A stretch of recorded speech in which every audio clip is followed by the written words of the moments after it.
వచ్చిన సహోదరులకి తిమోతికి రాసిన మొదటి పత్రిక 3వ అధ్యాయం 15-16 వచనాలు మనం ఈరోజు ధ్యానిద్దాం. 3వ అధ్యాయం 15-16 వచనాల్లో, ఆయనను నేను ఆలస్యం చేసిన వల్ల దేవుని మందిరంలో అనగా జీవం గల దేవుని సంఘంలో జనులు ఎలాగూ ప్రవర్తించవలనో అది నీకు తెలియాలని ఈ సంగతులు నీకు రాస్తున్నాను అన్నమాట. అంటే జీవం గల దేవుని సంఘంలో నీవెలాగూ ప్రవర్తించాలో అది నీకు తెలియాలని ఈ సంగతుల్ని రాస్తున్నానని చెప్పాడు అనమాట. సంఘము అని అంటే రక్షించబడిన ప్రజలు మనమే. మనకు ఒక దేవుడు ఒక ప్రవర్తన అంటూ పెట్టాడు. అంటే అందరూ పురుషులైనా స్త్రీలైనా అది ఎవరైనప్పటికీ ఎలా ప్రవర్తించాలో దేవుడు ఒక క్రమశిక్షణ అనేది ఏర్పాటు చేశాడు. అందువల్ల లోకంలో మనం మన ఇష్టానుసారంగా మనం పోవటానికి మనకు లేదు. అదొకప్పుడు చూడండి, పేతురు రాసిన మొదటి పత్రిక 1:14 వచనంలో, పేతురు రాసిన మొదటి పత్రిక 1:14 వచనంలో, నేను పరిశుద్ధుడైన ప్రకారం మీరును పరిశుద్ధులైన ప్రత్యేకంగా ఉండండి. కాగా మీరు విధేయులకు పిల్లలై మీ పూర్వపు అజ్ఞాన దశలో మీకుండిన ఆశలు అనుసరించి ప్రవర్తింపక మిమ్మును పిలిచిన వాడు అంటే దేవుడు మిమ్మును పిలిచిన వాడు పరిశుద్ధుడై ఉన్న ప్రకారం మీరును సమస్త ప్రవర్తన యందు పరిశుద్ధులై ఉండుడి. అది ఏ ప్రవర్తనలో? సమస్త ప్రవర్తనలో పరిశుద్ధులై ఉండండి, ప్రత్యేకంగా ఉండండి అన్నమాట. సంఘము దేవుని సంస్థ, ప్రత్యేకంగా ప్రవర్తించాలన్నమాట. లోకంలో మనం క్రైస్తవులు కానప్పుడు మనం ఇష్టం వచ్చినట్టు ప్రవర్తించాం. కానీ ఇక్కడ మనము దేవుని చిత్త ప్రకారంగా ప్రవర్తించాలి. అందువల్ల సంఘంలో ఎవరు ఉంటారు? యవనస్తులు ఉంటారు, యవనరాండ్రులు ఉంటారు, వృద్ధులు ఉంటారు, వివాహితులు ఉంటారు, పురుషులు ఉంటారు, స్త్రీలు ఉంటారు. వీరందరూ కూడా ఎలా ప్రవర్తించాలో చెప్పడం జరిగింది గ్రంథంలో. మొట్టమొదటిగా యవన వయసులో ఎలా ఉండాలో చెప్పాడు. తిమోతికి రాసిన మొదటి పత్రిక 4వ అధ్యాయం 11వ వచనంలో, తిమోతికి రాసిన మొదటి పత్రిక 4వ అధ్యాయం 11వ వచనం చూడండి. యవనస్తులైన వాళ్ళు ఎలా ఉండాలో చెప్పాడు. నీ యవ్వనాన్ని బట్టి ఎవడను నిన్ను తృణీకరింపనీయకుడు కానీ మాటలోను. చూసారా, యవ్వన వయసుని తృణీకరించబడకుండా ఉండాలి. దేవుడిచ్చిన యవ్వన వయసుని ఏం చేయకూడదు అంటే తృణీకరించబడకుండా చూసుకోవాలంట. యవ్వన వయసు తృణీకరించబడకుండా ఉండాలంటే ఏం చేయాలంట? మాట. అర్థమైందండి? ఇందులోని మాటలు దృష్టిగా వస్తాయి, మరి రాకూడదు. మాటలోను, ప్రవర్తనలోను, ప్రేమలో, విశ్వాసములో, పవిత్రతలో విశ్వాసులకు మాదిరిగా. కాబట్టి యవనస్తుడైన తిమోతితో చెప్తున్నాడు, నువ్వు విశ్వాసంలో, ప్రేమలో, పవిత్రతలో, పవిత్రతలో అంటే హృదయ పవిత్రతలో విశ్వాసానికి మాదిరిగా ఉండు అన్నాడు. కాబట్టి దేవుని పిల్లలుగా మాట, ప్రవర్తన, ప్రేమ, పరిశుద్ధత ఇవి యవన జీవితంలో అవసరం అన్నమాట. ఎందుకంటే యవనంలో పవిత్రతను కోల్పోయే అవకాశాలు ఉన్నాయి. చూడండి 5వ అధ్యాయం 1వ వచనంలో, 5వ అధ్యాయం 1వ వచనం చూడండి ఒకసారి. వృద్ధుని గద్దింపక తండ్రిగా భావించి అతన్ని హెచ్చరించు. అది కాబట్టి వృద్ధుల్ని గద్దించొద్దు యవనస్తుడా. వాళ్ళ తల్లిదండ్రులుగా భావించి హెచ్చరించు. అన్నదమ్ములని యవనస్తులను, తల్లులని వృద్ధ స్త్రీలను, అక్క చెల్లెండ్రని పూర్ణ పవిత్రతో యవన స్త్రీలను హెచ్చరించమన్నాడు. చూసారా, యవనస్తులు యవన స్త్రీల పట్ల ఎలా ఉండాలంటే పూర్ణ పవిత్రత ఉండాలంటే. ఏ పవిత్రత? పూర్ణ పవిత్రత. కానీ ఈనాడు యవన పురుషులు, యవన స్త్రీలు, లోపల వాళ్ళ గురించి కాదు, సంఘం వాళ్ళు కూడా బాగలేదు. మాట్లాడితే ఏంటంటే వివాహానికి ముందు వీళ్ళు తమ ఇష్టానుసారమైన జీవన విధానాన్ని కొనసాగిస్తున్నారు. దానికి మరలా ప్రోత్సాహం జరిగిస్తూ ఉన్నారు. దానికి ఒక ప్రేమ అనే పేరు పెట్టుకున్నారు. ఇక్కడ ఏమన్నాడు? అక్క చెల్లెండ్రని పూర్ణ పవిత్రతో యవన స్త్రీలను హెచ్చరించమన్నాడు. యవన జీవితం అనేది వచ్చేటప్పటికి మనకి ఎవరు జ్ఞాపకం వస్తారు? యోసేపు జ్ఞాపకం వస్తాడు. ఏమన్నా తన యవన జీవితాన్ని ఎలా కాపాడుకున్నాడు? పాపం చేయకుండా. అంటే జారత్వం చేయకుండా కాపాడుకున్నాడు. కానీ ఎక్కువగా అన్ని జనుల్లో జరిగే ఏంటి, ఆ కొరింథీ పత్రిక ఎవరికి రాశాడు? అన్ని జనుల నుండి క్రైస్తవులకు రాశాడు. అన్ని జనులైనటువంటి వాళ్ళకి జారత్వం అనేది పెద్ద సమస్యగా ఉండదు వివాహానికి ముందు. చూడండి, మొదటి కొరింథీ పత్రిక 7వ అధ్యాయంలో అసలు వివాహం ఎందుకు చేసుకోమన్నాడో చెప్పాడు అక్కడ. కొరింథీయులకు రాసిన మొదటి పత్రిక 7వ అధ్యాయం మొదటి 2 వచనాలు. మీరు రాసిన వాటి విషయం స్త్రీని ముట్టకుండా పురుషునికి మేలు అయినను జారత్వములు జరుగుచున్నందున. వివాహానికి ముందు ప్రేమ అనే పేరుతో జారత్వాలు జరుగుతున్నాయి. అర్థమైందా? అది క్రైస్తవ సంఘంలో జరగకూడదు. ఒకవేళ జరిగిందంటే వాళ్ళు వెలివేయమన్నాడు అంతే, ప్రోత్సహించకూడదు. సంఘం ఎప్పుడు కూడా ఏం చేయకూడదు? ప్రోత్సహించకూడదు. అసలు వెలేసేయాలంతే. ప్రార్థన రావడానికి కుదరదు మీరు అని చెప్పేసి వెలేసేయాలి, రావడకూడదు అసలు. అదే చెప్పాడు అనమాట. ఏమన్నాడు? అయినను జారత్వాలు జరుగుతున్నందున ప్రతి వారికి సొంత భార్య ఉండాలని వివాహం చేసుకోమన్నాడు అంతే. అది కాబట్టి వివాహం చేసుకోమన్నాడు. యవనస్తులైనటువంటి వాళ్ళు సంఘంలో బాప్తిసం పొందినట్టు వాళ్ళు ఉంటారు. వారు పూర్ణ పవిత్రతతో ఉండాలంతే. ఎందుకంటే దేవుడు పరిశుద్ధుడు కాబట్టి మన ప్రవర్తన పరిశుద్ధంగా ఉండాలంతే. కాబట్టి పూర్ణ పవిత్రత అనేది చాలా అవసరం అన్నమాట. పూర్ణ పవిత్రత అనేది ఉండాలి. జారత్వాలు జరుగుతున్నందున ప్రతి వారికి సొంత భార్య ఉండాలని చెప్పేసి, ప్రతి స్త్రీకి సొంత భర్త ఉండాలని తెలియపరిచింది. అందువల్ల యవన వయసు అనేది దేవుడు ఇచ్చింది. ఆదాము డైరెక్ట్గా యవనస్తులుగా చేశాడు, వివాహం చేసేసాడు దేవుడు. అవునా? నరుడు ఒంటరిగా ఉండటం మంచిది కాదు. మనం ఈనాడు ఈ అబ్జర్వేషన్ చేయట్లేదు, బిడ్డల్ని అబ్జర్వేషన్ చేయట్లేదు. పంపేస్తున్నాం, వస్తున్నాం, చదువుకుంటున్నాం, వస్తున్నాం అనుకుంటున్నాం. కానీ దేవుని పిల్లలుగా గుణవతి అయిన స్త్రీ యొక్క లక్షణాల్లో ఈ భాగం చాలా ఇంపార్టెంట్ అయింది. ఏమిటంటే తమ బిడ్డలు నడతలు కనిపెట్టుకోవాల్సిన బాధ్యత ఉందని చెప్పేసి 31 సామెతల గ్రంథం 31వ అధ్యాయంలో, సామెతల గ్రంథం 31వ అధ్యాయం 27వ వచనంలో, ఆమె తన ఇంటి వారి నడతలను బాగుగా కనిపెట్టును.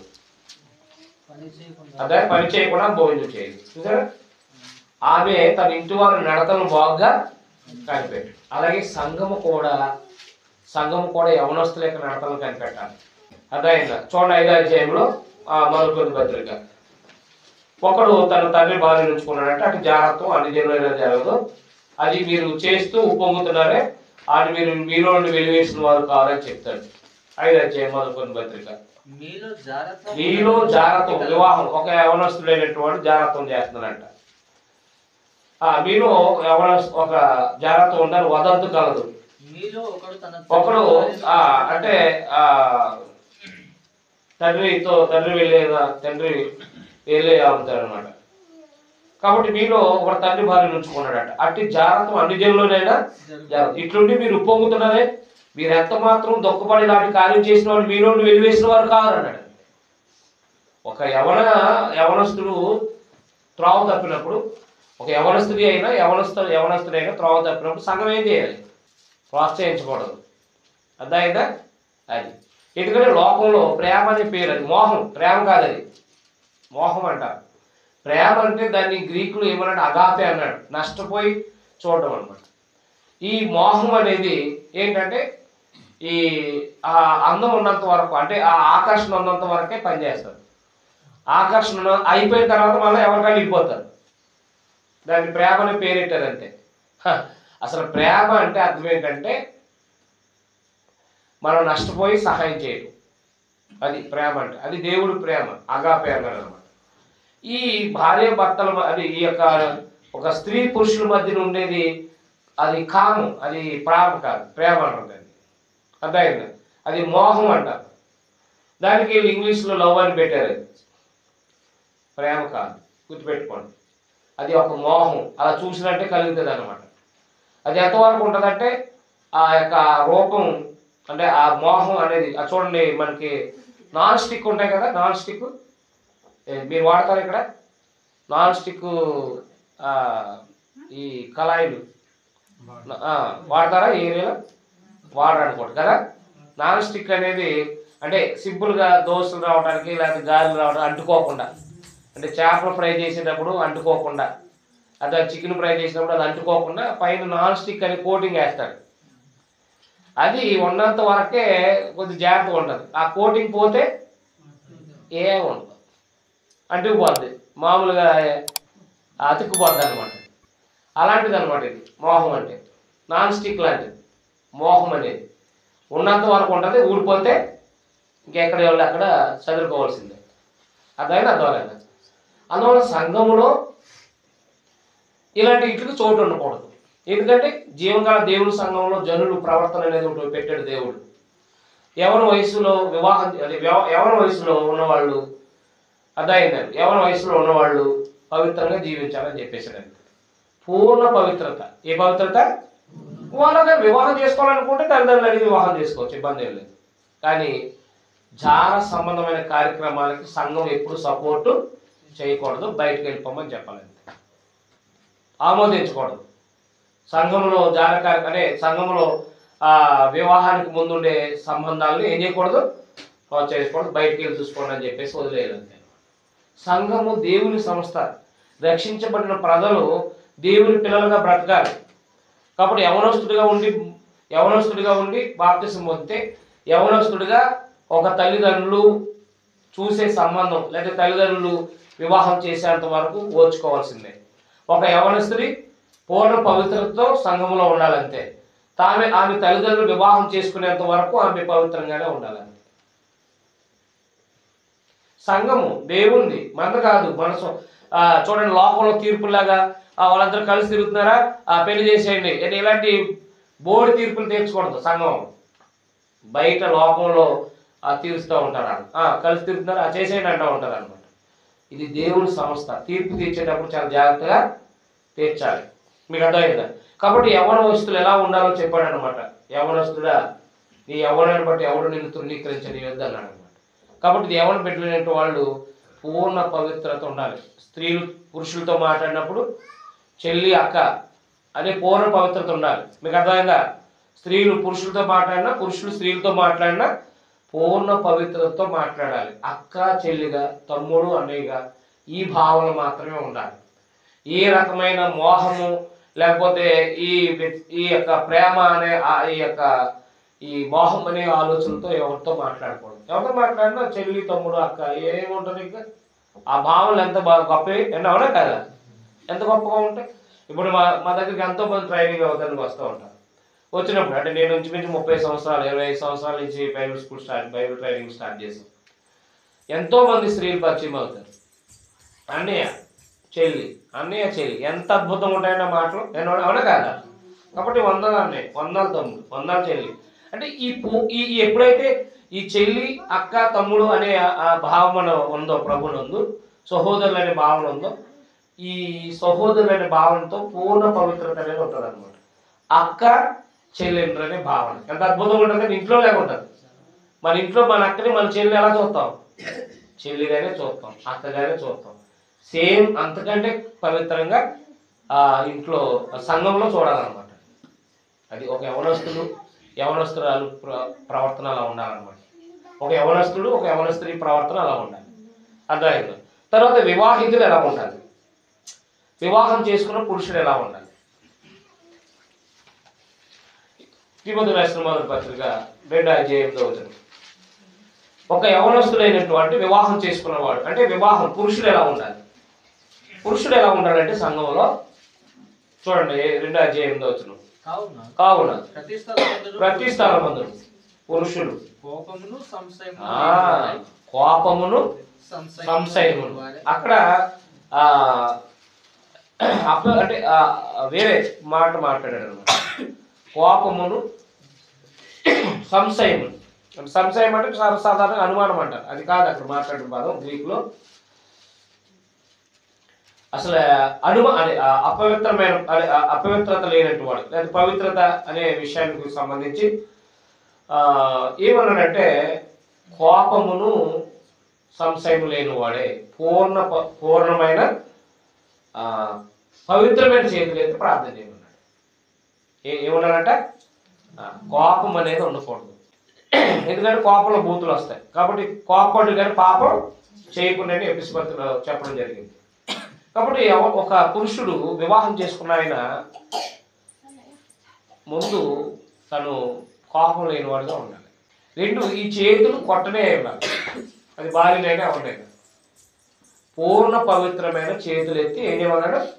ప్రార్థన చేయమన్నాడు. ఎవరిని కొట్టనే ఉండాలి ఈ చేతులు. మీకు అర్థమైందా? ఎవరిని కొట్టనే ఉండాలి, పూర్ణ పవిత్రత అనేది ఉండాలన్నమాట. 5వ అధ్యాయంలో వచ్చినప్పుడు తిమోతి రాసిన మొదటి పత్రిక, తన భార్యని పిల్లల్ని పోషించేవాడే ఉండాలి. ఎవడైనాను స్వకీయులను విశేషంగా తన ఇంటి వారిని సంరక్షింపకపోయిన అంటే అర్థం ఏంటి? భార్యని పిల్లల్ని పోషించలేకపోయిన ఏం చెప్పాడు? ఎఫెసీ పత్రిక 5వ అధ్యాయం 25వ వచనంలో ప్రభు ఏం చేశాడు?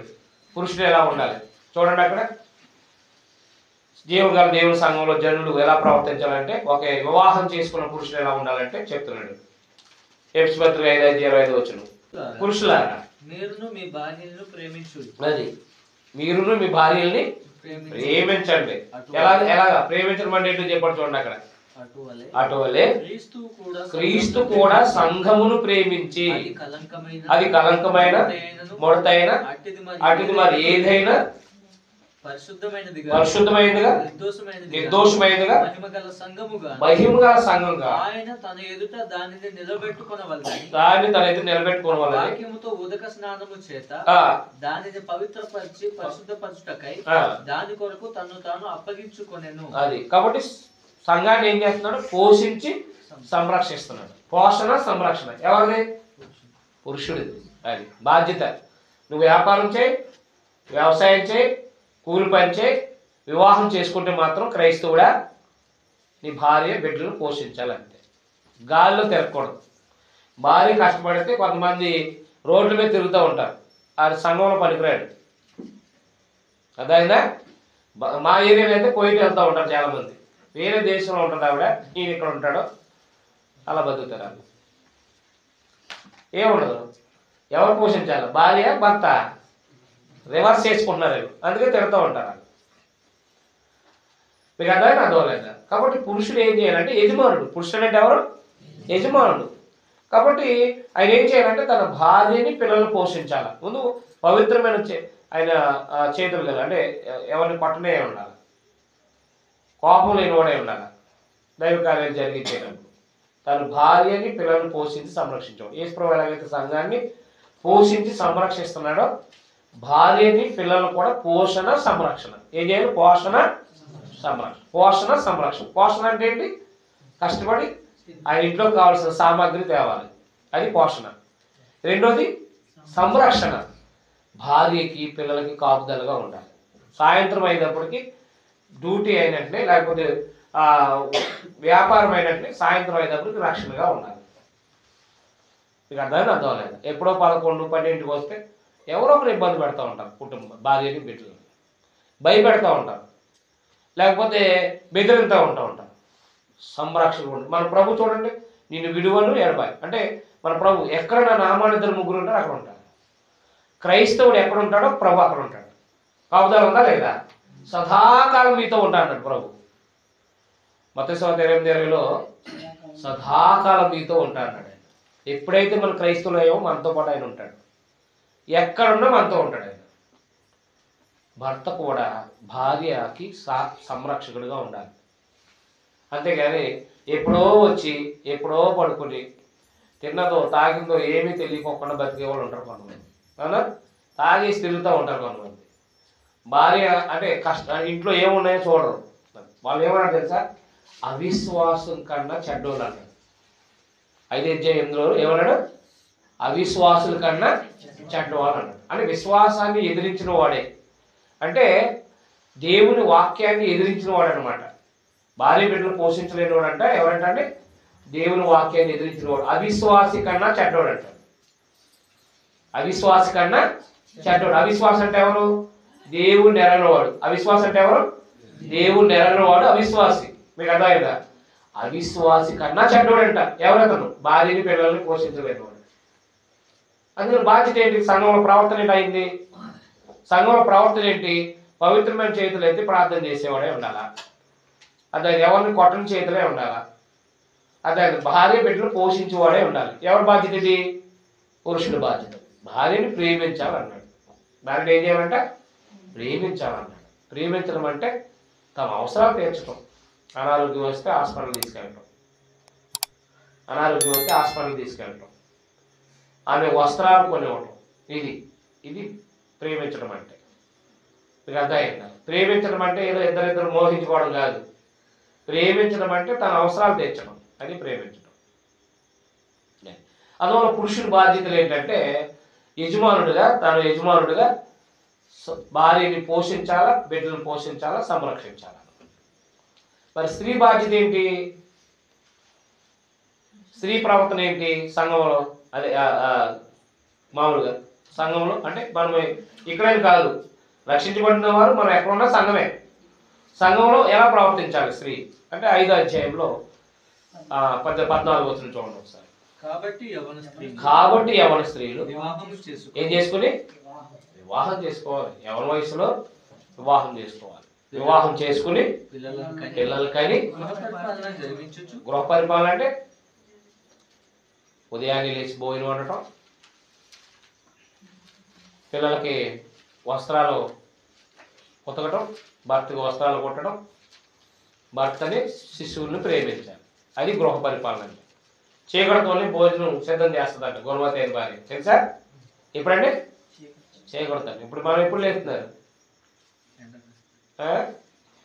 ఎప్పుడు వండుతున్నారు మీరు? మీరు ఇక్కడ ఉండేస్తారా చీకటితో?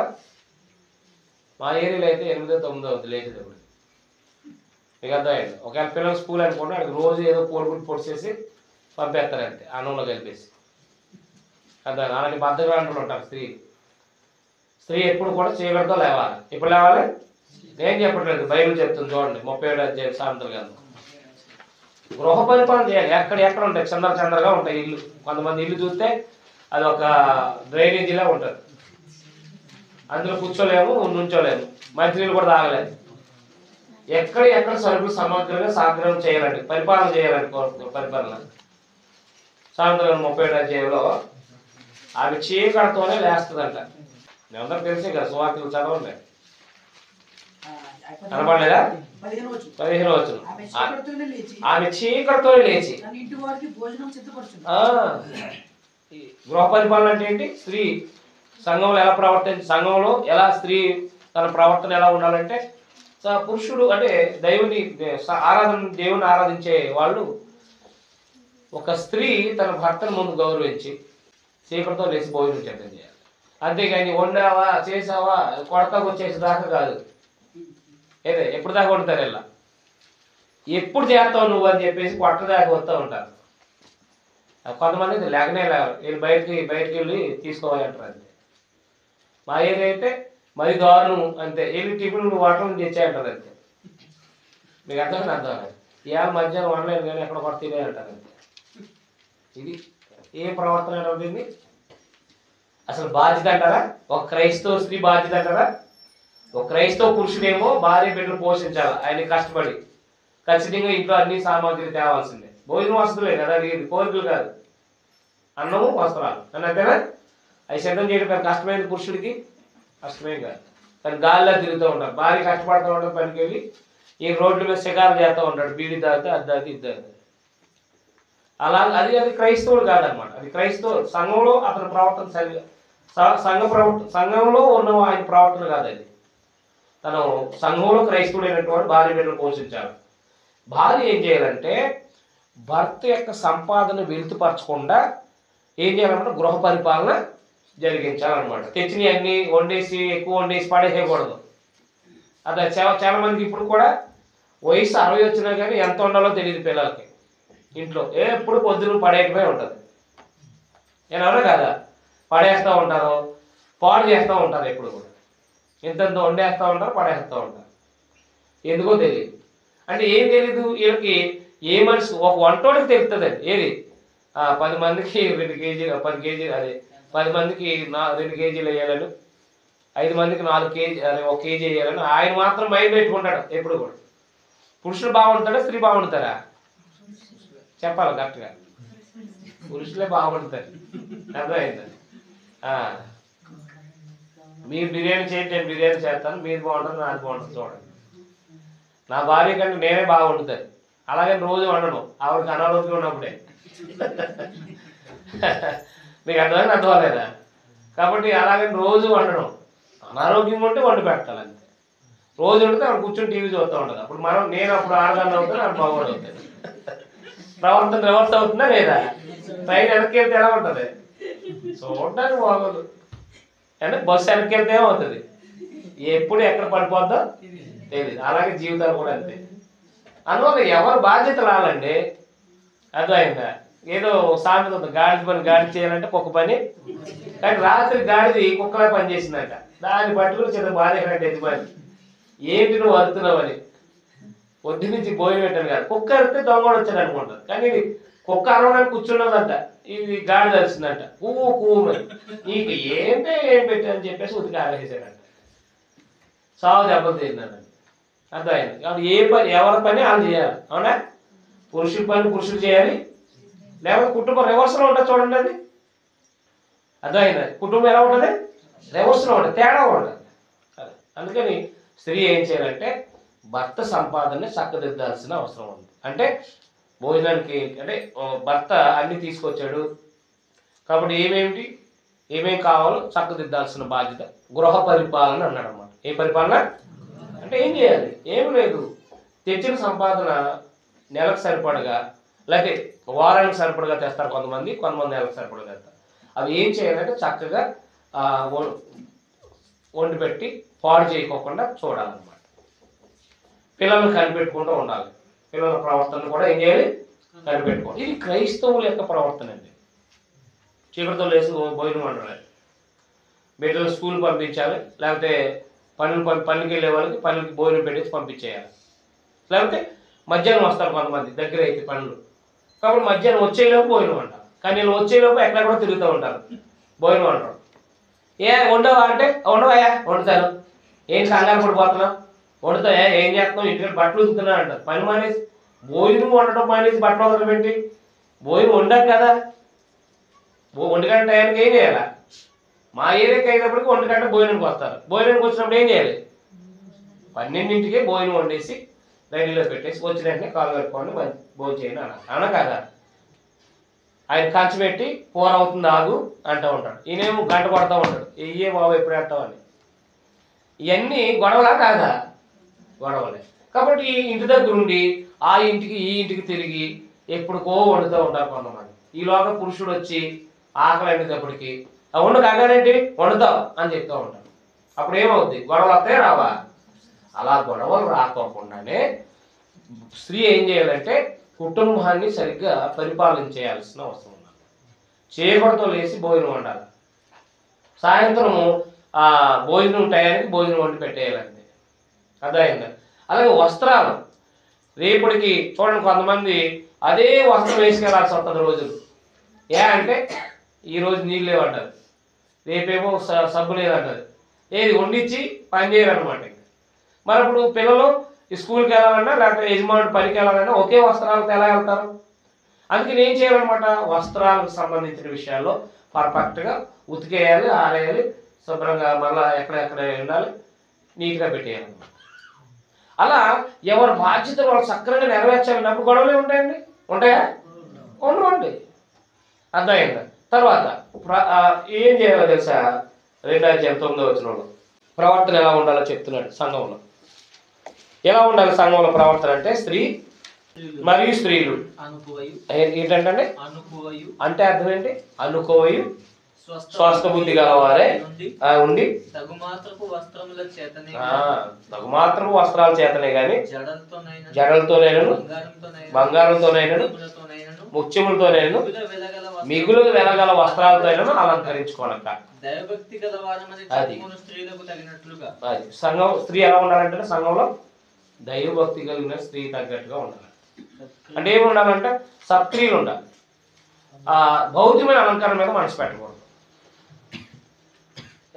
భౌతికమైన అలంకరణ మీద మనసు పెడితే భర్తను సరిగ్గా చూసుకోలేదు. మిత్తం ఏమన్నాడు చూడండి 9వ వచనంలో, అనుకువ. ఏముండాలంటే స్త్రీకి అనుకువ ఉండాలంట. ఒక క్రైస్తవ స్త్రీ ఎలా ఉండాలంటే అనుకువ ఉండాలంట. అనుకువ అంటే ఏంటి? తాను అదుపులో ఉంచుకోవాలి తన యొక్క దేహాన్ని, అంటే తన యొక్క మనసుని. ఎవరైనా ఏదంటే పెద్ద పెద్ద కేకలు, ఎవరైనా ఏదంటే అదుపు ఉంటుందంట. అదుపులో ఉంటారా? ఉండరు. ఇటు పిల్లల కేకలు అయితే వాళ్ళ మీద కేకలు వేసేస్తారు, భర్త మీద కేకలు వేసేస్తూ ఉంటారు, బయట వాళ్ళ మీద కేకలు వేసేస్తూ ఉంటారు. ఇక ఎంతసేపు మైక.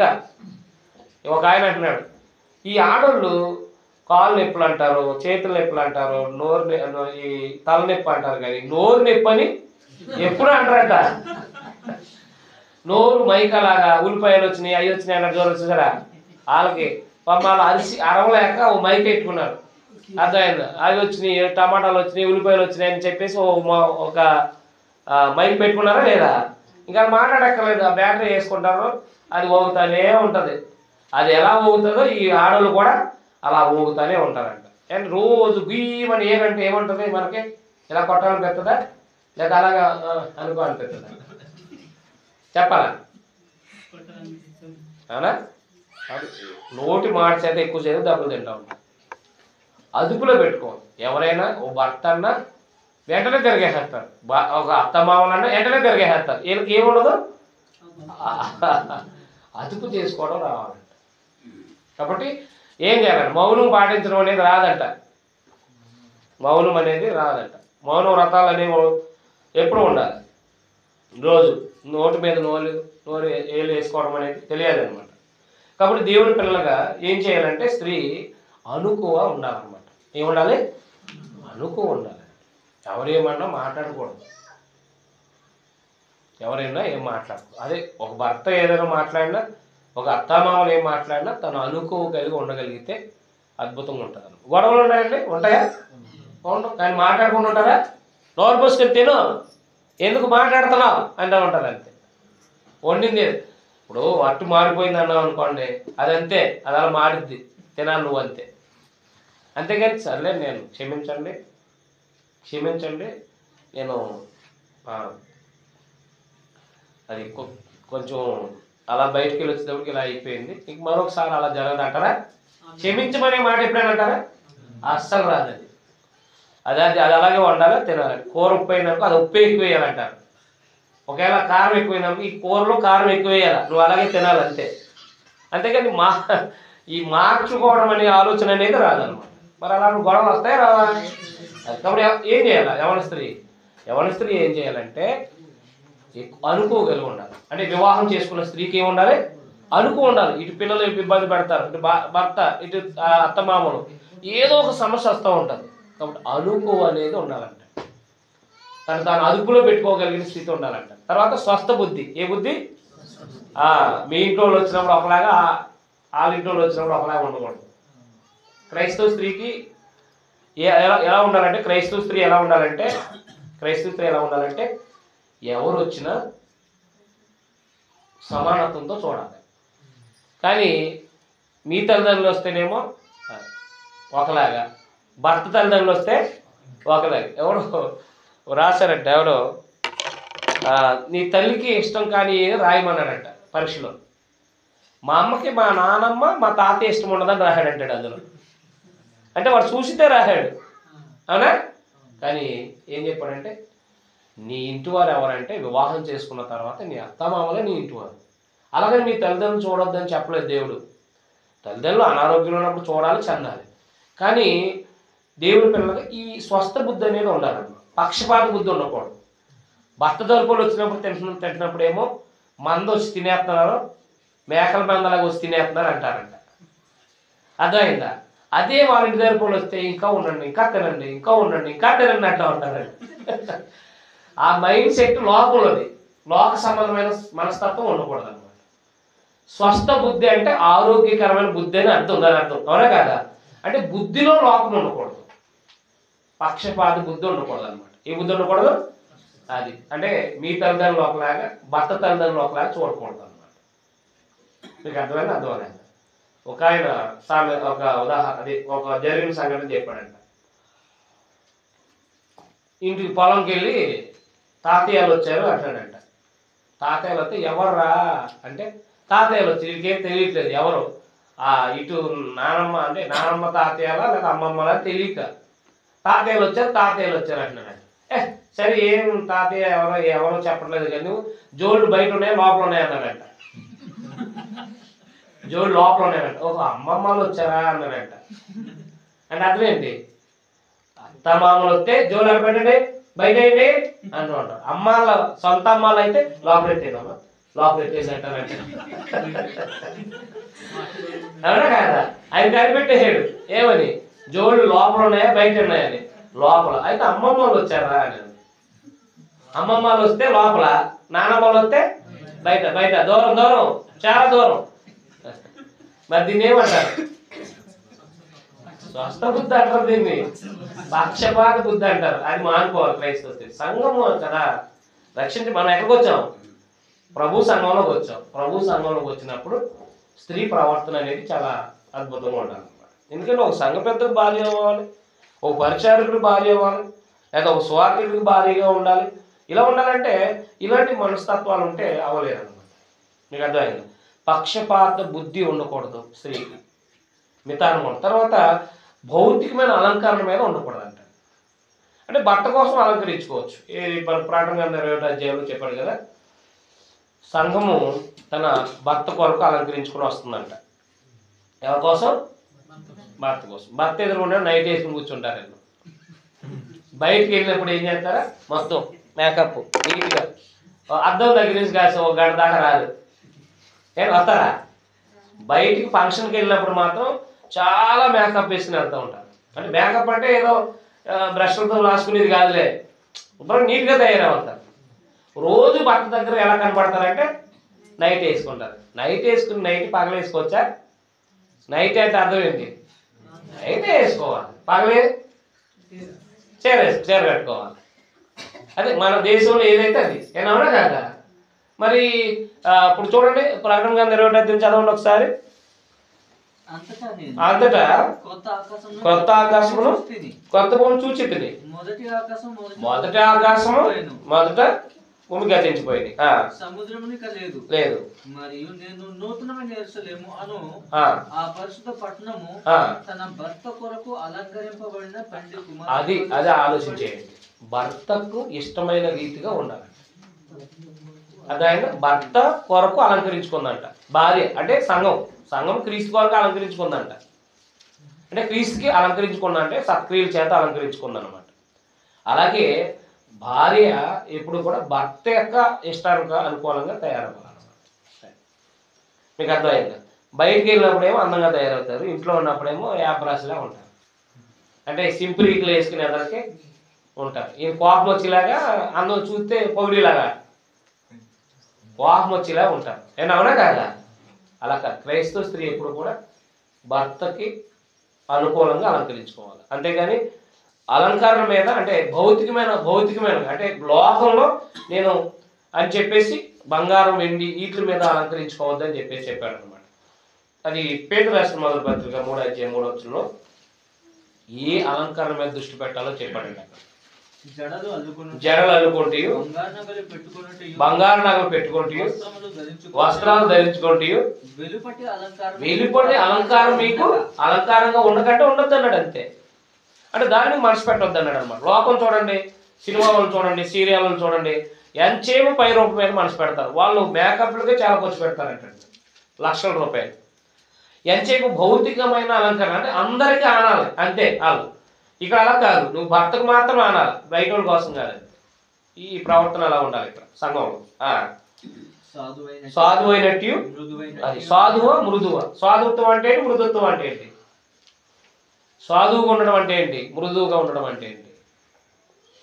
స్త్రీకి అలంకరణ ఎలా ఉండాలంటే భౌతికమైన మీద కాకుండా ఆత్మ సంబంధమైన అలంకరణ ఉండాలంటే సంఘంలో. ఒక క్రైస్తవ స్త్రీ ఎలా ఉండాలంటే ఆత్మీయ అలంకరణ. సాధుత్వం మృదుత్వం అన్నమాట. సాధుత్వం అంటే ఏంటి? అంతే. కానీ ఎదురు చెప్పకుండా ఉంటారా?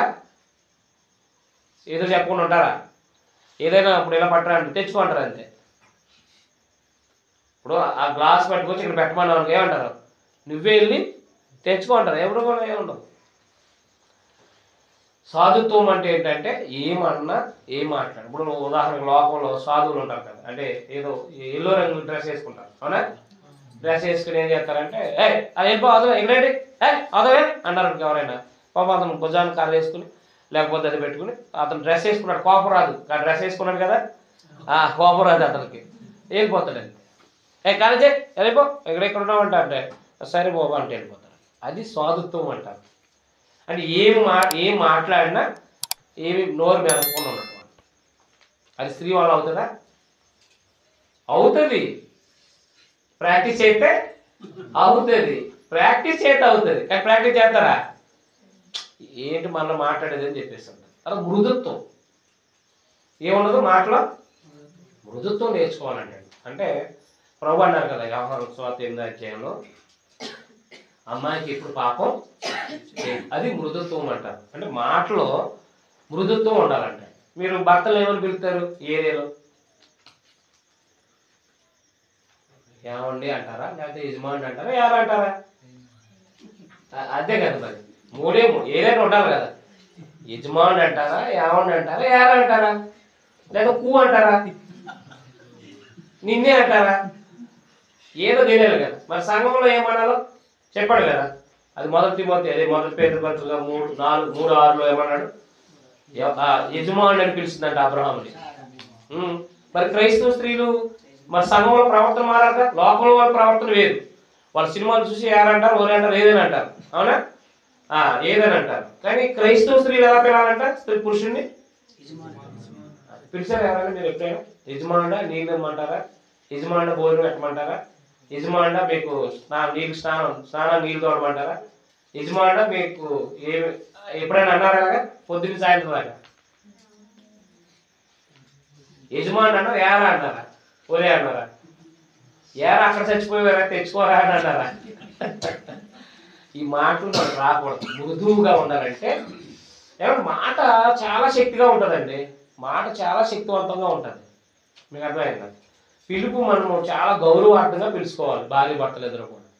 ఇప్పుడు సంఘాన్ని ప్రభు ఏమని పిలిచాడు చెప్పండి? సంఘాన్ని ప్రభు అని పిలుస్తాడు. అంటే సంఘం ప్రభుని ఏమని పిలుస్తుంది? ప్రభు అంతే కదా, యజమానుడు. సంఘం ఏమని పిలాలి? పురుషుని ప్రభుని యజమానుడు అంటే ప్రభువా అంటే శిరస్సు కదా, శిరస్సు కాబట్టి ప్రభువా. ప్రభు అనేది ఏంటి? గ్రీకులో క్రియ అంటే అయ్యా, అంటే అయ్యా అని పిలవాలి, అంటే ప్రభు అని పిలాలన్నమాట. సంఘం ప్రభుని ఏమని పిలాలి? ప్రభువా అని పిలాలి. ఇప్పుడు పాత నిబంధనలో రాజులు ఏమని పిలిచేవారు? అది మా సామాన్యులు ప్రభువా అని అడిగేవారు. అంటే ఇలా ఇంత గౌరవార్థంగా మాట్లాడేవారు అనమాట. పాత నిబంధన మీరు చదివితే మీకు అర్థమవుతుంది. ఇంట్లో కూడా అంటే క్రైస్తవులు అనమాట. క్రైస్తవులు సంభాషణ ఎలా ఉండాలంటే ప్రభువా అంటే యజమానుడా అని అనాలన్నమాట. ఏమనాలి? యజమానుడు. అది ఎంత గౌరవం ఉంటుంది చూడండి. యజమానుడా మాట ఎంత గౌరవం ఉంటుందండి. మనకి ఏం నేర్పారు? మన తల్లిదండ్రులు ఏం నేర్పలే. మీ ఆయన ఎలా పిలవాలంటే పేరెట్ పిలు, లేదా ఓరియాను, ఏరాను, ఏం పర్వాలేదు, వాళ్ళకి ఏమనిపించదు. ఏనంతేనా? కానీ క్రైస్తవులు అయిన తర్వాత ఏం చేయాలంటే శారాన్ని మాదిరి పెట్టుకోమన్నాడు. మొదటి పేతురు పత్రికలో 3:6 ఏమన్నాడు? శారా అన్ని విషయాల్లో కూడా యజమానుడా అని పిలిచిందంట. యజమానుడు అంటే ఎవరు? నేను పరిపాలన చేశాయనే కదా. భర్త నీ రాజు నీ ప్రభు అన్నాడా? కీర్తన 45:9 అన్నాడు కదా, నీ రాజు నీ ప్రభు. అది నీ యజమానుడిని గౌరవించాలా వద్దా? కాబట్టి క్రైస్తవ స్త్రీ సంఘంలో తన భర్తను గౌరవించాలా, మృదుత్వంగా మాట్లాడాలి. ఎలా మాట్లాడాలి? మృదువుగా ఉండాలన్నమాట.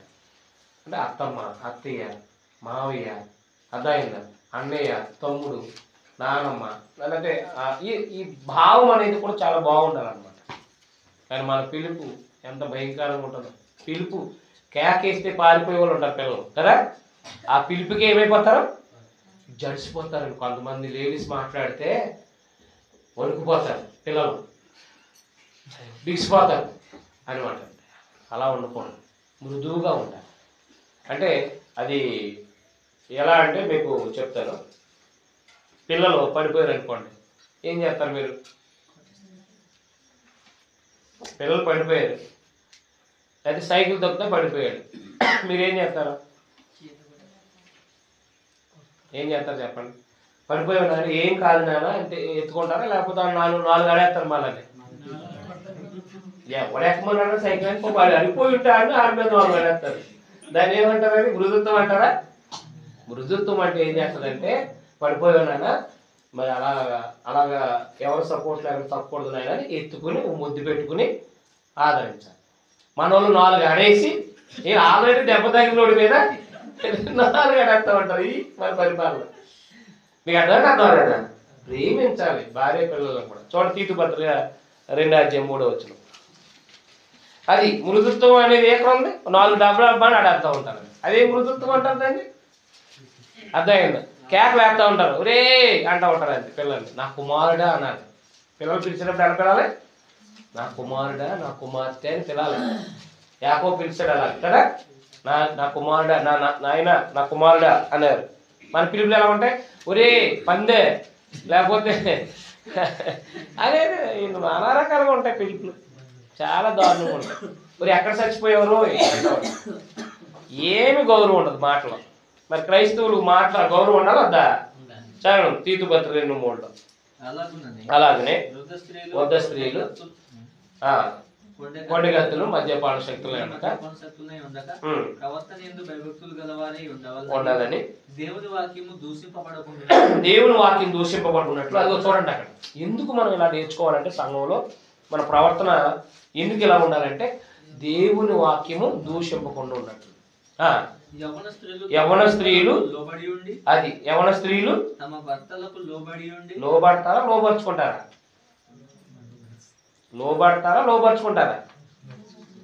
లోబర్చుకుంటారా? గుప్పిట్లో పెట్టుకోవడానికి ట్రై చేస్తూ ఉంటారు. లోబడమన్నాడు, లోబర్చుకోమలేదు. భర్తల్ని శిశువులను అక్కడ గ్రీకులు ఏమన్నాడంటే అనురాగం చూపించమన్నాడు. భర్తకి పిల్లలకి అనురాగం అంటే ఏంటి తెలుసా? భోజనం ఉంటాయని భోజనం పెట్టడం అనురాగం. మీకు అర్థమైనా అర్థం లేదా? తర్వాత సమయానికి అంటే ఈ అవసరాలు తీర్చడం అంతే, అదే అనురాగం అంట. ఆకలి వేస్తున్నప్పుడు మనం కిందిగానే కంగారు ఏముంది అని మనం చేస్తాం అనుకోండి. అంటే ఇప్పుడు తల్లిదండ్రులు ఉన్నారు, తల్లిదండ్రుల పట్ల అనురాగం చూపించాలి. వృద్ధాప్యంలో వాళ్ళు పని చేయలేరు, వాళ్ళకి భోజనం పెట్టాలా వద్దా? భోజనం పెట్టాలి. వాళ్ళకి భోజనం పెట్టకుండా ఉండటమే అనురాగ రహితులు అంటారు. అలాగే భర్తని పిల్లలను కూడా. పిల్లలు కొంతమంది చూడండి ఉదయాన్నే లేచి పిల్లలకు స్నానం చేయించడం, శుభ్రంగా పంపించడం అనేది చేయాలి. అది అనురాగము. సమయానికి భోజనం పెట్టడం అనురాగం. ఇది అనురాగం అన్నమాట. అలా భర్త పిల్లలకు కూడా ఈ యవన స్త్రీ అనేది ఏం చేయాలంటే ఈ క్రైస్తవులు అయిన తర్వాత ఈ క్రమం నేర్చుకోవాలండి. ఈ ప్రవర్తన అంటూ అనేది నేర్చుకోవాలన్నమాట. అంతరంగాన్ని శుద్ధి చేసుకోవాలి.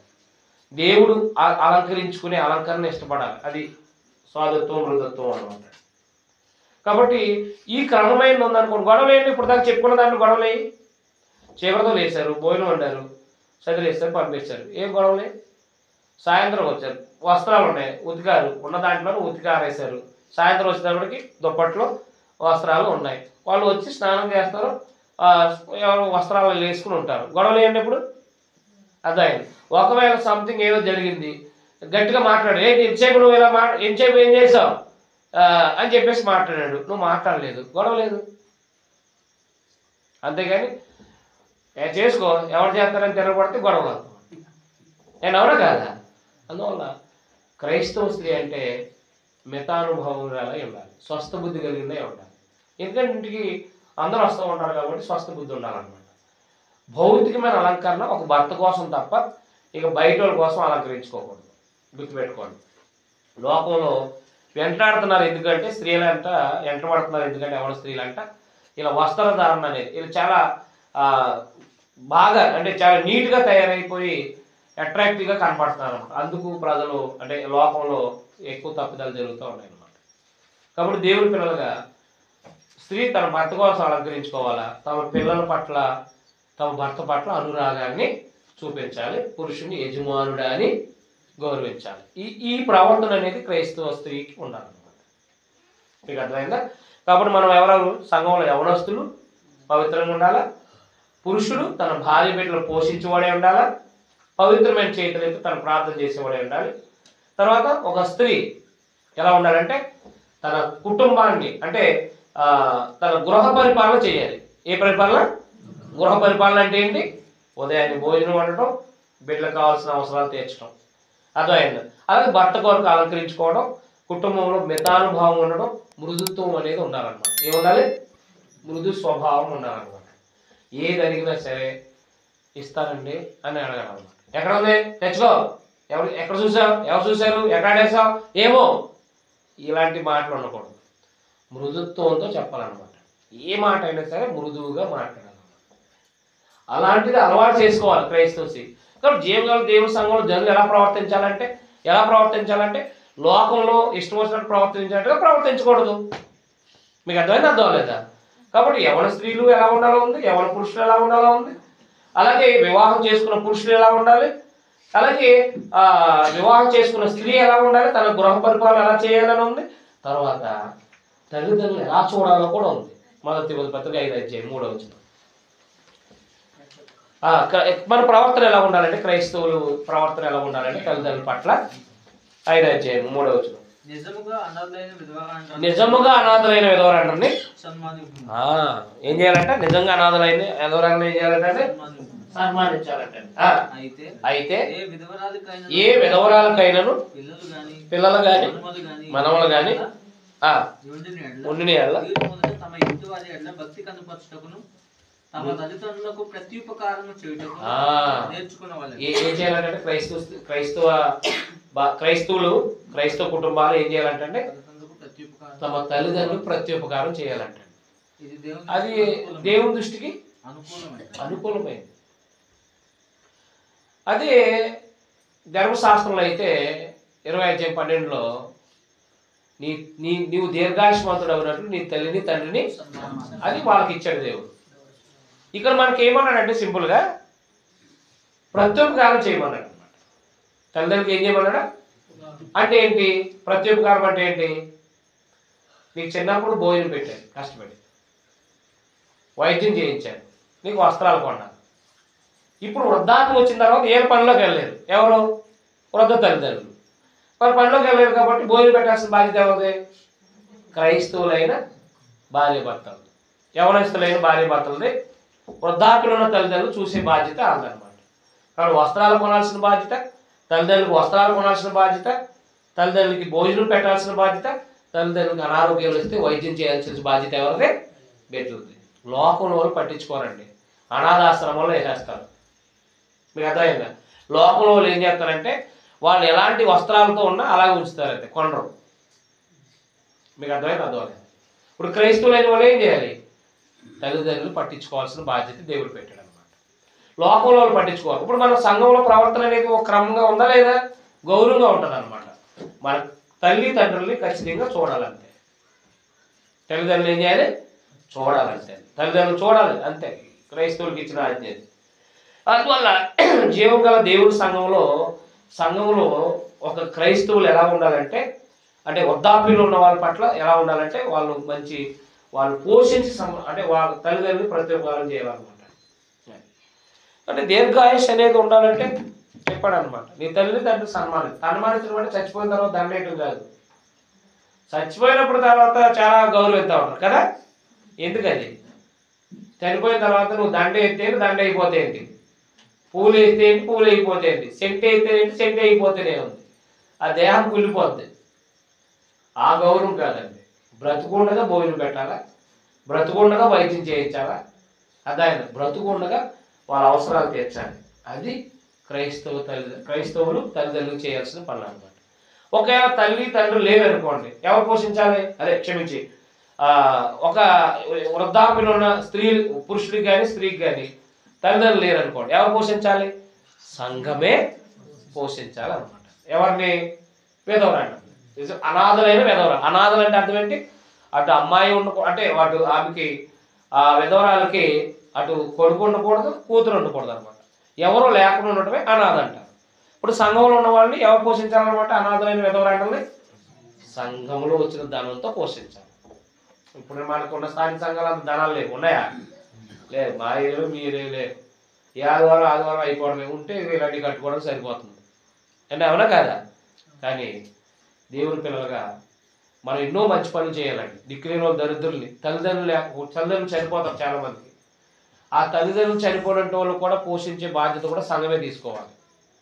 అంత ధనం మనం పోజేయాలండి ప్రతి ఆదివారం కూడా. అలాంటి మంచి పనులు మనం చేయాలన్నమాట. అందుకని నిజముగా అనాథలైన విధవరాళ్ళని సంఘమే పోషించాలని చెప్పాడు అనమాట. అయితే వాళ్ళకి పిల్లలు కానీ మనవాళ్ళు కానీ ఉంటే కనుక సంఘం మీద భారం పెట్టుకోకుండా వాళ్ళు ప్రత్యుపకారం చేయాలి, అది దేవుని దృష్టికి విలువైంది అన్నమాట. మరి సంఘంలో ఏమో చూడండి, ఒక యవనస్తులు ఎలా ఉండాలో, ఒక వివాహితుడు ఎలా ఉండాలో, వివాహితురాలు ఎలా ఉండాలో, అలా వృద్ధాప్యంలో ఉన్న వాళ్ళు కూడా వృద్ధాప్యంలో యొక్క విధవరాలను ఎలా పోషించాలో సంఘం చెప్పుకొచ్చాడు. అలాగే 3వ అధ్యాయంలోకి వచ్చేటప్పటికి సంఘ పెద్దలు ఉండాలి. సంఘంలో ఎవరు ఉండాలి?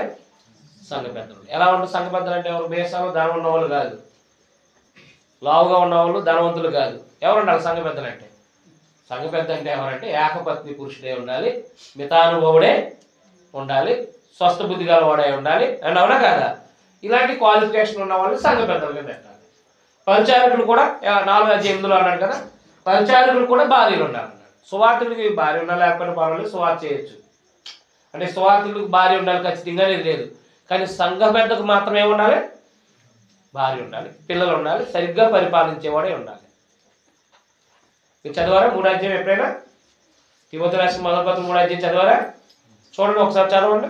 నేను చెప్పింది అదే, మీరు చదవకుండా నేను చెప్పాను. ఎవడైనా అధ్యక్ష పదవి అంటే ఏంటి? సంఘాన్ని నడిపించే పదవి. మంచి పనిని అపేక్షిస్తున్నాడు, మాట నమ్మదగింది. అధ్యక్షుడగు వాడు నిందారహితుడు, అంటే తన మీద నిందలు అనే ఉన్న రుజువు అంటే తప్పు చేసిన రుజువులు ఉండకూడదు అనమాట. నిందారహితుడును ఏకపత్ని అంటే ఒకే భార్య కలిగినట్టు వాడు ఉండాలి. మితానుభవుడు అంటే తను అదుపులో ఉంచుకునేవాడు. ఆయన కూడా తగుమాత్రపు అంటే దైవ నియమం ప్రకారంగా బ్రతికేవాడు అనమాట. తను అదుపులో పెట్టుకుని జీవించేవాడు అనమాట. కోరికల్ని చంపుకొని బతికేవాడు అనమాట మితానుభవుడు అంటే. స్వస్థ బుద్ధి గలవాడు, అది ఆయన కూడా సంఘ మీద కూడా ఉండాలి. ఆరోగ్యకరమైన బుద్ధి అంటే అందరిని సమానంగా చూసే బుద్ధి ఉండాలి. మర్యాదస్తుడు అంటే గౌరవించేవాడే ఉండాలి. తర్వాత అతిథి ప్రియుడై ఉండాలి. అతిథి ప్రియుడు అంటే ఏంటి? ఇంటికి వస్తే భోజనం పెట్టేవాడే ఉండాలి. అంతేకాని ఇప్పుడు వచ్చా నేను బ్రదర్ అనుకోవడం. భోజనం టైంకి వస్తే భోజనం పెట్టాలి వద్దా? భోజనం పెట్టలేదు అనుకోండి, అతను సంఘ పెద్ద కింద ఎట్టకూడదు అతన్ని. ఎందుకంటే ఇంటికి అనేక మంది వస్తారు కదా, క్రైస్తవులు వస్తారా రారా? వచ్చినప్పుడు భోజనం టైంకి వస్తే భోజనం పెట్టాలి.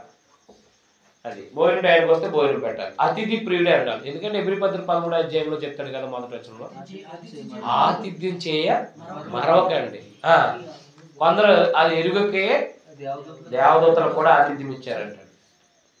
దేవుడు సంతోషపడేది ఏంటంటే భోజనం. అండ్ సరిపోద్ది అనేది ఏదండి? ఇప్పుడు మీరు 10 బస్తాలు బియ్యం ఇచ్చినా నాకు మళ్ళా వచ్చే నెలకు కావాలంటారు, అవునా కదా? కానీ ఇప్పుడు భోజనం పెట్టారు కదా, భోజనం పెడతారు కదా, ఏమంటారు? నేను సరిపోద్ది అంటానా అన్నా? అంటే భోజనం ఎంత తింటామండి? సరిపడగానే తింటాం కదా. చాలు అంటామా? భోజనమేనండి, సరిపోద్ది అంటాం, అవునా కదా? భోజనం ఏమంటాం? సరిపోద్ది నీకు వద్దు అంటాం, అన్నావా కదా? అంటే భోజనమేనండి. మనం ఎన్ని ఇచ్చినా ఇంకా ఇస్తే బాగుండి అనిపిస్తుంది. ఏమి ఇచ్చినా ఏమైనా ఇస్తే మనకి ఇప్పుడు 100 రూపాయలు ఇచ్చారనుకోండి, 200 ఇస్తే బాగుండు అనిపిస్తుంది, అవునా కదా? 1000 ఇచ్చారనుకోండి, 2000 ఇస్తే బాగుండు అనిపిస్తుంది. భోజనం అనుకోండి సరిపోద్ది అంటాం. మీకు అర్థమలేదా? కాబట్టి భోజనం టైంకి వచ్చినప్పుడు భోజనం పెట్టాలంట సంఘ పెద్ద. అతిథి ప్రియుడే ఉండాలంట. ఏమై ఉండాలంట? అలాగని సంఘ పెద్దలే కాదు, సంఘంలో ఉన్న వాళ్ళు అందరూ ఉండాలి. ఆతిథ్యం చేయి మరొకటి అంటే అందరికీ, అవునా కదా? సంఘ పెద్దకంటూ క్వాలిఫికేషన్స్ అనేవి ఉండాలి. అలాంటి వారు అంటే భార్యలు చూడండి, చదవండి ఇంకా. తగిన వాడునై ఉండి, మద్యపానీయు అంటే మందు తాకూడదు, సాత్వికుడు, జగడమాడిన వాడు, ధనాపేక్ష లేని వాడే ఉండాలి. పూర్ణ మాన్యత కలిగి, సంపూర్ణమైన గౌరవం కలిగి, తన పిల్లలను స్వాధీనపరచుకుని పిల్లలను కూడా స్వాధీనంలో పెట్టుకోగలిగిన, ఇంటి వారిని బాగుగా ఏలువాడునై ఉండవాలి. చూసారా? ఇంటి వారిని సరిగ్గా ఏర్పాటు చేస్తేనే సంఘాన్ని ఏర్పాటు చేయగలదంట. ఎవరైనా ఒకవేళ ఇంటి వారిని సరిగ్గా ఏర్పాటు చేయలేదు అనుకోండి, సంఘాన్ని ఏం పరిపాలిస్తాడు? అదనమాట. అందుకని సంఘ పెద్దకు ఉండే క్వాలిటీస్. మరి తన భార్య మరి అతిథి ప్రియుడు అంటే భార్య ఉండాలి కదా. ఇప్పుడు అబ్రహాంకి 6:18 అధ్యాయంలో భోజనానికి వచ్చారు దేవదూతలు మనుషు రూపంలో. వీళ్ళు అబ్రహాం ఏమన్నాడు, వెళ్ళి నువ్వు శాల దగ్గరికి వెళ్ళి నువ్వు 3 మానికలు పిండి పిసికి రొట్టెలు చేయమన్నాడు. చేసింది అంతే. అంటే ఇప్పుడు సంఘ పెద్దకి భార్య కూడా భక్తిపరురాలే ఉండాలా వద్దా? కాబట్టి భార్య భర్తలు ఇద్దరు కూడా భక్తిపరులుగా ఉండాలి. అందువల్ల దేవుని పిల్లలుగా సంఘము దేవుని సంస్థ, అర్థమైందా? దేవుని సంస్థ కాబట్టి సంఘంలో ప్రవర్తన అంటూ ఇలాగే ఉండాలి. తిమోతి పత్రికలో చెప్పినట్టుగానే ఉండాలి సంఘంలో ప్రవర్తన. వృద్ధాప్యులు ఉన్నవాళ్ళు గౌరవభావంతో ఉండాలి. పెద్దవాళ్ళు గౌరవించాలి, పెద్దవాళ్ళు గౌరవించాలి. వృద్ధులు గద్దింపగా తండ్రిగా తల్లిగా భావించమన్నారు. ఎవరైనా వృద్ధుల్ని గౌరవించాలి, అదైనా గౌరవంగా మాట్లాడడం నేర్చుకోవాలి. వృద్ధాప్యులు ఉన్న వాళ్ళు గౌరవించాలి, వృద్ధాప్యులు ఉన్న వాళ్ళు గౌరవించమని చెప్పాడు. అదైనా తల్లిదండ్రులు సన్మానించమని, అంటే తల్లిదండ్రులు ప్రత్యుపకారం చేయని చెప్పాడు. పురుషునేమో భార్య బిడ్డలు పోషించాలని చెప్పాడు. భార్య బిడ్డలు పోషించాలి, ప్రేమించాలి అని చెప్పాడు. స్త్రీనేమో గృహ పరిపాలన చేయమన్నాడు. అదైందా? కాబట్టి యవనస్తునేమో యవన జీవితాన్ని జాగ్రత్తగా కాపాడుకోమన్నాడు. ఇదంతా కూడా సంఘంలో, జీవం గల దేవుని సంఘంలో జనులు ప్రవర్తన అన్నమాట. అలాగులో సంఘము ప్రవర్తన ఉండాలన్నమాట. అప్పుడు సంఘము లోకానికి సంఘానికి తేడా ఉందా లేదా? అంతేగాని మనం లోకంలో ప్రవర్తన సంఘంలో పెట్టినప్పుడు అనుజనులుగా ప్రవర్తించినప్పుడు ప్రవర్తన వేరేది, మన ఇష్టానుసారంగా ప్రవర్తించాం. ఇప్పుడు క్రైస్తవులు అయిన తర్వాత దేవుడు ఎలా ప్రవర్తించమన్నాడో అలాగే ప్రవర్తించాలన్నమాట. అందుకని ఎవరి ఆలోచించుకోవాల్సిన అవసరం ఉందన్నమాట. పురుషుడా కష్టపడి పనిచేసి భార్య బిడ్డలు పోషించు. స్త్రీ సంపాదనని పాడు చేయకుండా భోజన పానీయాల విషయంలో కానీ, వస్త్రాల విషయంలో కానీ, ఈ బిడ్డలకి కుటుంబానికి ఏం అవసరమో అన్నీ సిద్ధం చేస్తూ ఉండు. ఒక స్త్రీ మితంగా ఉండు, అంటే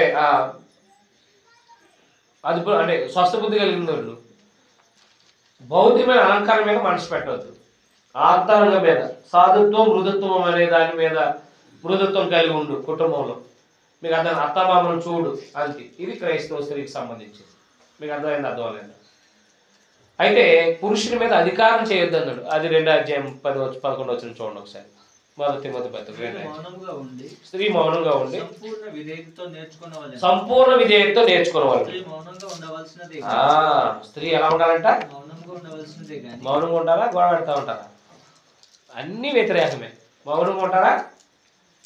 స్త్రీ మౌనంగా ఉండవలసిందే కానీ ఉపదేశించటకైనాను, ఏం చేయటకంటే స్త్రీ పురుషుడి మీద అధికారం చేయకూడదు అంటే సెలవీయను అన్నాడు. అక్కడే చెప్పలేదు, చాలా చోట్ల మాట్లాడాడు ఆ విషయాన్ని. పురుషుడి మీద అధికారం చేయకూడదు అంటండి. ఏం చేయకూడదంట? అధికారం చేయకూడదు. పురుషునికి మీద అధికారం చేయడానికి లేదంటండి స్త్రీకి. మరి ఏం చేస్తూ ఉంటారు స్త్రీలు? అధికారం చేస్తారా, లోపడతారా? ఏం చేస్తారు? అధికారం చేస్తూ ఉంటారు. సినిమాలు, సీరియల్ చూసి నువ్వు ఉండవా, నీకు తెలీదు, నేను చెప్తాను ఉండి అంటూ ఉంటారు. నేను చెప్పింది చెయ్యి. ఏం చేయాలి? పురుషులు చెప్పింది కాదు, భర్త చెప్పింది కాదు, రివర్స్. లోకంలో అలా ఉంటుంది. అది లోకంలో ఆడపెత్తనం అనేది మంచి సరైన పెత్తనం కాదని ఒక సామెత ఉంది. ఏమన్నా ఉందా లేదా? ఏ అంటే సరిగా ఉండదు అన్నమాట. దేవుడు పురుషుని నాయకుడిగా పెట్టాడు. అది మనకి మొదటి 11 అధ్యాయం కదా. ప్రతి పురుషుడికి క్రీస్తు శిరస్సు, క్రీస్తుకి ఏమో దేవుడు శిరస్సు, ప్రతి స్త్రీకి పురుషుడి శిరస్సు. ఎవరి కోసం ఎవరు చేయబడ్డారు చెప్పండి? పురుషుడి కోసం స్త్రీ చేయబడిందా, స్త్రీ కోసం పురుషుడు చేయబడ్డా? అందుకనే పురుషుడి కోసం స్త్రీ చేయబడింది కాబట్టి ఎవరు మాట్లాడాలి? అధికారం చేయకూడదు. అధికారం చేస్తే యెజబెలు ఏం చేసింది? అధికారం చేసింది. ఏమైంది? దేశమే నాశనం అయిపోయింది, కుటుంబం కూడా పాడైపోయింది. అలాగే అవ్వ అధికారం చేసింది. నేను చెప్పాను కదా తిను అని చెప్పింది అన్నమాట. పళ్ళు, అవునా కదా? దేవుడు తినొద్దు అన్నాడు, కానీ ఎవరు తినమన్నారు? నేను చెప్తున్నాను తినండి అంతే. అధికారం చేశారు. ఏమయ్యారు? ఏదేం తోట నుంచి గెంటేయారు. ఎక్కడి నుంచి గెంటిపోయబడ్డారా? అందుకని చాలామంది ఆడవాళ్ళు పెత్తనం చేయడం వల్ల కుటుంబాలు పాడైపోతాయండి. దేవుడు ఏం చెప్పాడంటే ఈ కుటుంబాన్ని పరిపాలించాల్సింది, అదే కుటుంబాన్ని నడిపించాల్సిన బాధ్యత దేవుడు పురుషుడికి ఇచ్చాడు అనమాట. పురుషుడు అధికారానికి స్త్రీ లోబడాలి తప్ప స్త్రీ అధికారానికి పురుషుడు లోబడకూడదు. రివర్స్ అయిపోతుంది కుటుంబం. మీకు అర్థమైందా? అందుకని దేవుడి పిల్లలుగా గుర్తుపెట్టుకోవాల్సిన విషయం ఏంటంటే సంఘము అనేది ఒక ప్రత్యేకమైన ప్రవర్తన కలిగి ఉండాలి. మనందరం కూడా అలాంటి ప్రవర్తన కలిగి ఉంటే దేవుడు మన మధ్యన ఉంటాడు. ఎక్కడ ఉంటాడు? మన మధ్యన ఉంటాడు. దేవుని ఆలయము, సంఘం దేవుని ఆలయం కదా. కాబట్టి మనము వాక్యానుసారంగా ప్రవర్తిస్తున్నాం అనుకోండి, దేవుడు మన మధ్యన ఉంటాడా? ఉండడా? అలాంటి సంఘముగా ఉండాలని దేవుడు ఉద్దేశించాడు. అలాంటి ప్రవర్తన కలిగిన ప్రజలుగా ఉండాలని దేవుడు సంఘాన్ని ఏర్పాటు చేశాడు. అందుకని బాధ పెట్టుకోకుండా మనసుల్లో దేవుని పిల్లలుగా దేవునికి ఇష్టానుసారంగా పురుషులైన మీరు, స్త్రీలైన మీరు, పురుషులైన మేము మన ప్రవర్తన మనం దేవుని సంఘంలో సరిగా ప్రవర్తించగలిగితే మనం ఆరాధన దేవుని ఆరాధించడానికి సరిపోతాము. అలాగే ఇలాగ దేవుని పిల్లలుగా మనం ముందుకు సాగటానికి లోకానికి మాదిరిగా, లోకానికి వెలుగుగా, లోకానికి ఒక జ్యోతులుగా ఉంటాం అనమాట. మనం బట్టి నేర్చుకోవాలన్నమాట. అలాగున్న క్రైస్తవంలో అనగా సంఘంలో, జీవంగా దేవుని సంఘంలో మనము జనులు అంటే ఎవరు? స్త్రీలు, పురుషులు కూడా అందరూ ఉంటారు. అందరూ కూడా ఎవరికి ఏ ఆజ్ఞాపించాడో అలాగ ప్రవర్తించి సమస్త ప్రవర్తనలో మనందరం పరిశుద్ధులుగా ఉండి దేవుని మహింపరిచేవారుగా ఉండాలని మిమ్మల్ని నన్ను హెచ్చరించుకుంటూ ముగిస్తున్నాను. మీ అందరికీ వందనాలు. ఈ అవకాశం ఇచ్చిన సహోదరులకి, ఇక్కడ ఉన్న సువార్థికులకి, అలాగే సహోదరులు రామారావు గారికి, వారి కుటుంబానికి కూడా ప్రత్యేక వందనాలు తెలియజేస్తూ, ఈ అవకాశం ఇచ్చినందుకు ప్రత్యేకంగా వారికి ధన్యవాదాలు తెలియజేస్తూ ముగిస్తున్నాను.